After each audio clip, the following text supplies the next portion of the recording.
2071 सालको चैत्र महिनामा एउटा भिन्दै उद्देश्य र अठोटका साथ जन्म भएको संस्था हो नेपाली कला संगम।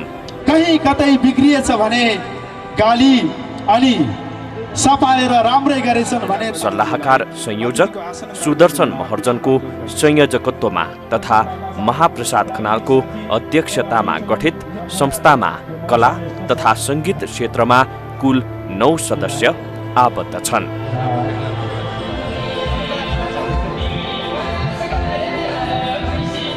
नेपाली कला संगमको संस्थापक सदस्य चाहिँ 9 जना हुनुहुन्छ। उहाँहरू सबैजना संगीतकार तथा गीतकार हुनुहुन्छ र उसमा हाम्रो नेपाली कला संगममा चाहिँ अध्यक्षज्यू चाहिँ महाप्रसाद खनाल हुनुहुन्छ।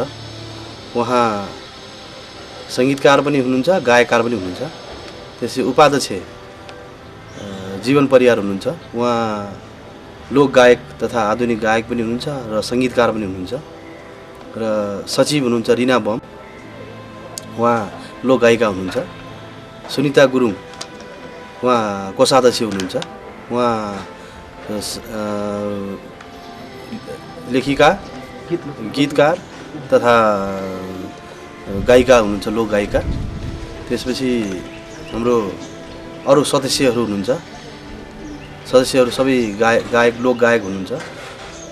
अर्जुन नेपाली, सुमन नेपाली, होमबहादुर कटवाल, त्यसै गरी पवित्र रिजाल, सरुन नेपाली हुनुहुन्छ। 9 जनाको हाम्रो संस्था हो। 9 जना मेन संस्थापक सदस्यहरू चाहिँ 9 जना हुनुहुन्छ र म चाहिँ सल्लाहकार संयोजक छु। समाजमा व्याप्त कुरीति र विसङ्गतिका विरुद्ध लड्ने अठोटका साथ जन्म भएको संस्थाले सामाजिक चेतना वृद्धिका लागि फरक तर प्रभावकारी उपाय अपनाएको छ। सामाजिक चेतनाका लागि प्रभावकारी मानिने कलाको माध्यमबाट नेपाली समाजमा जरा गाडेर बसेका कुरीतिहरू, हत्या, हिंसा, बालिका बलात्कार, चेलीबेटी बेचबिखन, चोरी, डकैती, बाल अधिकार हनन लगायतका विकृति, विसङ्गति निदान गर्ने यसको प्रमुख उद्देश्य हो।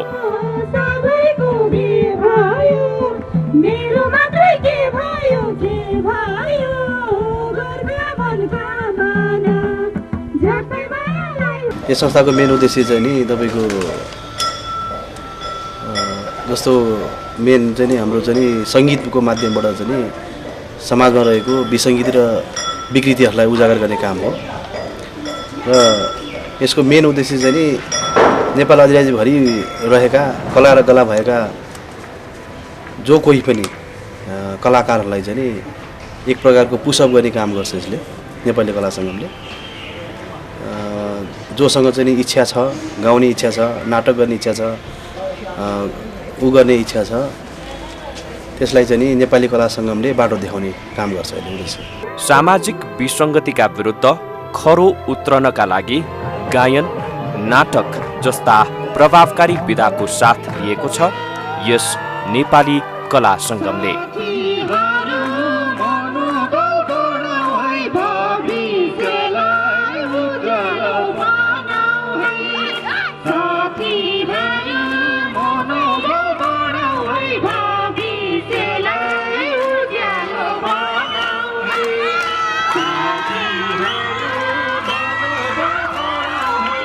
संस्थाले स्थापनाको सुरुवातसँगै नेपाली कला संस्कृतिको जगेर्ना गर्दै समाजमा चेतना अभिवृद्धिका लागि सन्देश प्रवाह गर्ने दिशामा अघि बढेको छ।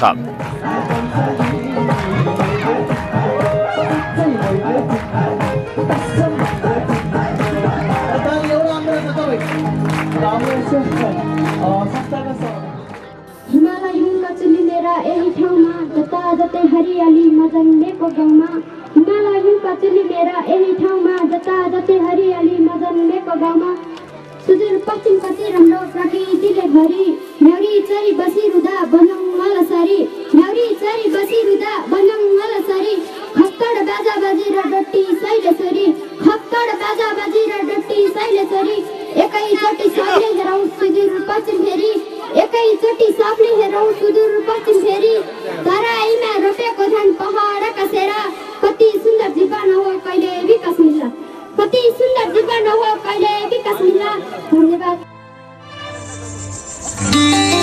2072 सालको सुरुवात अर्थात् वैशाख 1 गते टुडीखेल खुला मञ्चमा आयोजित सांस्कृतिक कार्यक्रम नै संस्थाको पहिलो र सफल सुरुवात हो।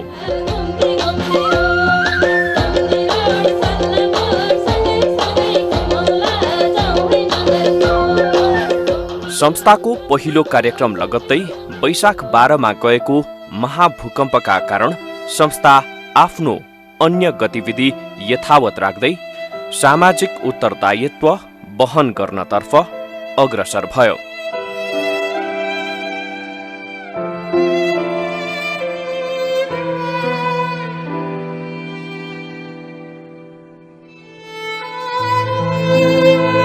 महाभूकम्प लगत्तै संस्थाले राहत तथा उद्धारलाई नेपाली हुनुको नाताले पीडित पक्षको सहयोग गर्दै विविध कार्यक्रम सञ्चालन गर्यो।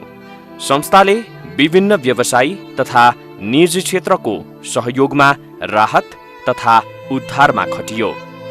पहिलो चरणमा संस्थाले भूकम्पबाट अति प्रभावित काठमाडौँका नाङ्लेभार, झोर लगायतका स्थानमा खाद्यान्न तथा त्रिपाल वितरण गर्यो।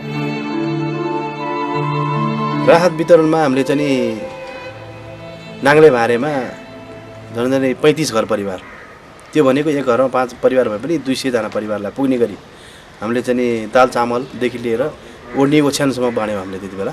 र त्रिपालहरू त्यति बेला यति देशमा खड्किरहेको, देशमा अभाव रहेको तपाईँको त्रिपाल, जुन त्रिपाल हामीले बाँड्यौँ। र त्यसपछि हामीले विभिन्न स्थानमा जस्तो नुवाकोट, सिन्धुपाल्चोकमा चाहिँ हामी आफै जान नसके पनि नेपाली कला सङ्घको तर्फबाट हामीले सहयोग पठायौँ। त्रिपालहरू किनेर, जस्तो विभिन्न सहयोगी हातहरूबाट चाहिँ त्रिपालहरू किनेर पठायौँ। यसमा हामीले भन्नै पर्दा राहत वितरण कार्यक्रममा चाहिँ हामीले धेरै सकेनौँ, 50-60 घरलाई दियौँ होला। उक्त कार्यमा संस्थाका शुभेच्छुक तथा सदस्यहरूको भरपूर साथ र सहयोग रह्यो।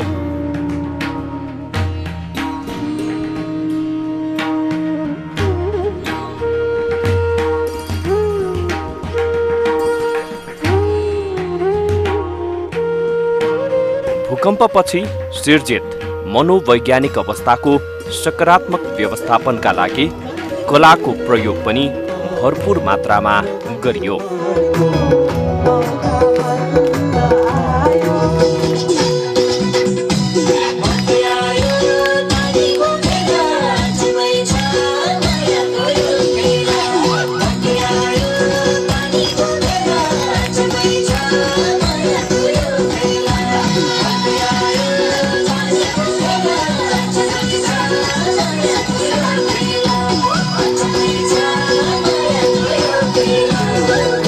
भूकम्प प्रभावित क्षेत्रका स्थानीयहरूको खस्किएको मनोविज्ञान उकास्न गीत सङ्गीतको प्रस्तुति तथा नाटक प्रहसन लगायतका विभिन्न कार्यक्रमहरूको आयोजना गरिएको थियो।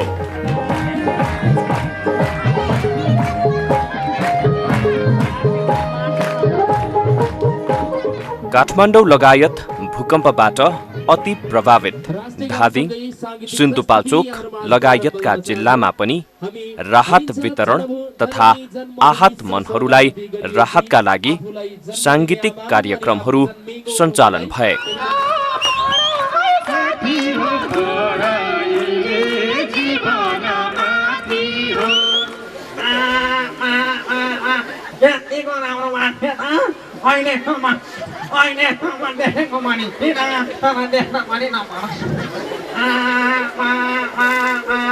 मेरो अवसर भन्दा नि राम्रै पनि छ हो, सिद्ध आउँछ कि क्या मलाई त यहाँ यहाँनिर आमाले यही कार्यको लागि कारै गयो कि क्या तपाईँको त काम सुनिरहेको छ त के भएको सुँगुरले खाइदिएको म यही कार्यक्रमको लागि भनेर म बाइकमा आइरहेको थिएँ। एउटा आमैले पछि गरेको छ बाइकलाई रोक्नु भन्नु रोक्नै दिएन बाबा।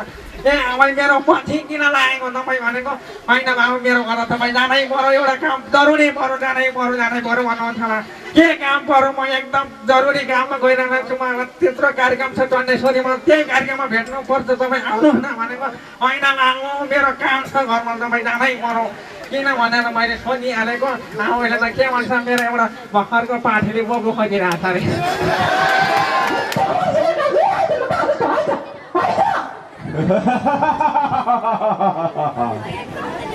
अझै पनि कुरो बुझ्दैनौ तिमीहरू पृथ्वी माथिका सम्पूर्ण संरचनाहरू विद्यालयहरू पुलहरू घरहरू ठुल्ठुला कम्पनीहरू ठुल्ठुला हलहरू ती मैले बनाएका होइनन् नानी हो ती त तिमीहरू मानिसहरूले नै बनाएका हुन् सांगीतिक कार्यक्रमसँगै भूकम्प प्रभावित परिवारका बालबालिकाहरूलाई शिक्षण सामग्रीको आवश्यकतालाई मध्यनजर गर्दै काठमाडौँ, धादिङ, सिन्धुपाल्चोक लगायतका क्षेत्रमा शैक्षिक सामग्री पनि वितरण गरिएको थियो।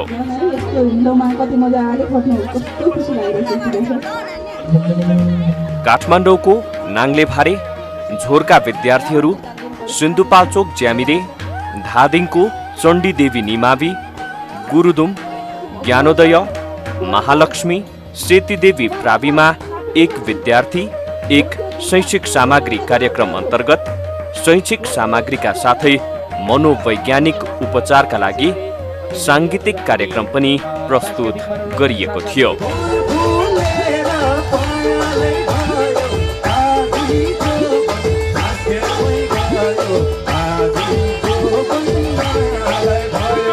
जनचेतनामूलक कार्यहरू चाहिँ सङ्गीतको माध्यमबाट बाँड्नको लागि चाहिँ हामीले तुरुन्तै गर्नलाई हामी तयारीमा अवस्थामा नरहेको हुँदाखेरि सुरुमा हामीले चाहिँ मेरा पशुपति मित्र माध्यमिक विद्यालयका साथीहरूसँग मेरा नजिकका साथीहरू नेपाली कला सङ्गमबाट नजिक हुन चाहने साथीहरूसँग चाहिँ केही रकम अथवा केही सामान सङ्कलन गरेर हामीले चाहिँ राहत वितरण गऱ्यौँ। यसलाई चाहिँ राहत भनौँ। राहत वितरण चाहिँ हामीले चाहिँ नाङ्लेभारेमा विभिन्न अरू स्थानहरूमा गऱ्यौँ। सांगीतिक कार्यक्रम त्यति बेला हामीले लान सकेनौँ किनभने हामी तयारीमा थिएनौँ। त्यसपछि लगतै हामीले नाङ्लेभारेमै यसलाई राहत नभनौँ, हामी शैक्षिक सामग्री भन्छौँ यसलाई चाहिँ सबैजनाले चाहिँ तपाईँको चाहिँ राहत मात्र बाँडे, कसैले दाल चामल बाँडे, कसैले जस्ता बाँडे, कसैले के गरे। त्यो भनेको चिज चाहिँ मैले सबै हेरेँ, ठाउँ ठाउँमा गएर हेरेँ, तर यसमा मैले के पाएँ भने तपाईँको राहत सामग्री मात्र धेरै गयो। विद्यार्थीलाई त कसैले हेर्दै हेरिरहेछ। त्यसपछि हामी विद्यार्थीलाई चाहिँ हामीले हेर्नुपर्छ, यो चाहिँ हामीले चाहिँ यो सिकाउनुपर्छ है बच्चाहरूलाई, विद्यार्थीहरूलाई चाहिँ भनेर हामीले चाहिँ विद्यार्थीलाई साङ्गीतिकको माध्यमबाट जनचेतनामूलक कार्यक्रमहरू लाने क्रममा हाम्रा साथीहरूबाट कस्तो सुझाव आयो भने होइन विद्यार्थीहरूलाई चाहिँ शैक्षिक सामग्री मात्र लिएर हुँदैन, केही चाहिँ के अरे सङ्गीतको माध्यमबाट सङ्गीत मात्र लाँदाखेरि राम्रो हुँदैन, शैक्षिक सामग्री पनि अलिकति लानुपर्छ भन्ने कुरा भयो। र त्यसपछि हामीले केही चाहिँ सहयोगीको हातहरू हाम्रो अगाडि बढे र सहयोगीको हातहरू बढ्दाखेरि चाहिँ हामीले विद्यार्थीहरूलाई शैक्षिक सामग्री 1 दर्जन कपी, 1 दर्जन कलम र सङ्गीतको माध्यमबाट एक दिन भए पनि उनीहरूलाई रमाइलो गराउने र एक प्रकारको साङ्गीतिक थेरापी प्लस चाहिँ केही चाहिँ शैक्षिक सामग्री चाहिँ हामीले वितरण गर्यौँ। यस अवधिभर संस्थाले 1000 भन्दा बढी विद्यार्थीहरूलाई शैक्षिक सामग्री वितरण गर्यो।